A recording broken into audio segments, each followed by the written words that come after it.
Today we're going to talk about the wallet transfer system. John Cottrell here from breakthroughleadership.co.uk. So what's the wallet transfer system? The wallet transfer system is where, quite literally, you transfer money out of your wallet into somebody else's. And most of the time that's to gain approval at the unconscious level anyway of another person. So let's look at how that happens. So you may go to events, you may be interested in personal development, and one of the best wallet transfer moves I've seen is what I call the tribe move. Now the tribe move is where you get invited, if you're interested in this great thing that they're going to sell you, they invite you to come on stage. Now at that point you haven't actually bought anything, so you still feel quite safe. But the point of making you come on stage or go to the back of the room or whatever else it is they're asking you to do is that now you're in a separate tribe. You've effectively, at the psychological level, rejected the tribe of people that stayed in their seats, and now you're in this tribe of other people that are going to buy something. And the trouble is, if you change your mind when you're in the second group, you've rejected the first group, you're now in the second group, it's very hard to then walk back alone to your seat where you're actually rejecting the second group and you're trying to get back into the first group. Yeah, so a lot of people feel very self-conscious doing that. Of course, once you've got into that second group, then you're going to the payment tables and all those other things. So it then becomes very hard to turn back and say no. Yeah, so that's the tribe move. So just be aware of the tribe move when you're in these sorts of events. Another one is the so-called value stack. I'm not sure if this one's actually illegal. Certainly a mainstream retailer couldn't do this kind of thing. And that's where they tell you about all these great bonuses that you're going to get and the incredible value of them, i.e. the price tag of them. But no one actually asks, well, have you ever sold that thing at that price to anybody else before? And has it been advertised out in the open market at that level? And did anybody actually buy it?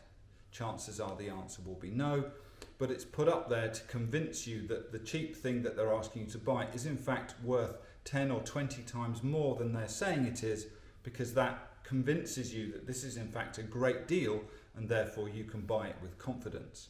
So just be aware of what's coming to you. Now, if you value the things that you're being offered and you really want those things, be my guest, go and invest in that support for yourself or for your business. But do it consciously rather than unconsciously. Don't be duped into something that you later regret. Do something aware of what's happening and make the most of what you buy. Yeah, so some organisations are branded with the name of their founder, and quite often you expect that this person will be the headline speaker at the event. Actually, you have to look very carefully at the small print, because it probably will be there, that says actually this is being run by the team of this person who may or may not show up or who may or may not have so many minutes on stage.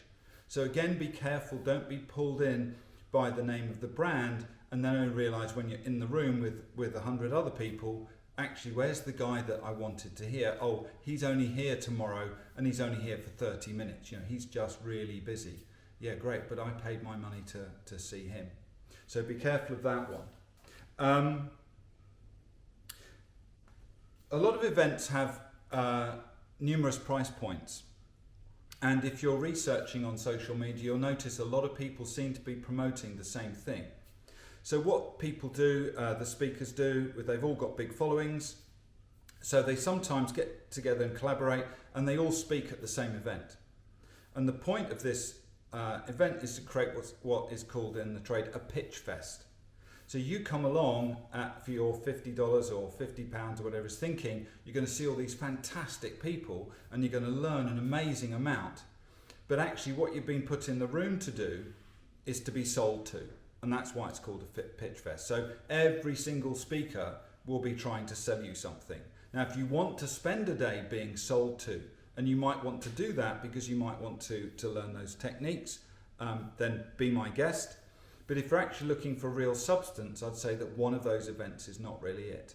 And one of the other clues of the Pitch Fest is these different price points. You know, that the price will be very, very low to start with, and then it'll increase and increase and increase. And the idea is they just want to fill the room. That's why they don't mind at what price they sell it for, because filling the room is the key thing, because once they've got the audience, then they can start selling to you. So just be careful that when you're thinking about signing up to something, ask yourself, is this a pitch fest or actually am I going to get real value? Okay, so just be sure you're informed when you're making your decision. The other common trick is the one of scarcity and numbers. So we all fear missing out, and so you'll find that you've got to make your choice now. The clock's running. It's only going to be live for the next so many minutes or so many seconds, or by lunchtime that's when the guillotine falls. It's going to be blah blah blah. And then you find all these side conversations going on after the deadline where, yeah, okay, we probably can blah blah, we can let you in, etc., etc. It's all nonsense. The point of it is to get over your inertia and get you to buy. So again, don't feel the buying because you're under pressure to buy. Buy because it's what you want to invest in. Yeah, and maybe that's after the deadline when you've had a chance to consider, you've had a chance to reflect, and then think, you know what, yeah, that is what I want. And there will be some genuine programs where that deadline's real because there'll be a certain number of people they want and they don't want to handle more, but that's quite rare. Most of the time you'll see these conversations going on long after the deadline where they're just fitting people in. And I've talked to people who can tell me about that kind of experience. So don't buy that one. So quite a lot of events also do what's called what, not how. And that's quite a tricky one to determine ahead of time. And what that means is they'll tell you all around a subject, and that piques your interest. It makes you sort of psychologically hungry. But the problem with that is that they never actually tell you how to do the thing. To get to how, you've got to buy the second thing, which is of course much more expensive than the first thing. So again, just be careful that you're actually going to get what you're expecting to. And if you know the game and you're happy to play the game, then be my guest. You'll have to sit through what to get to the how, and you know you're going to have to invest money to get the how. Yeah, and if that's the how that you want, fantastic. And one of the great ways to break through this, I've done this myself with a couple of people, is invest in a challenge.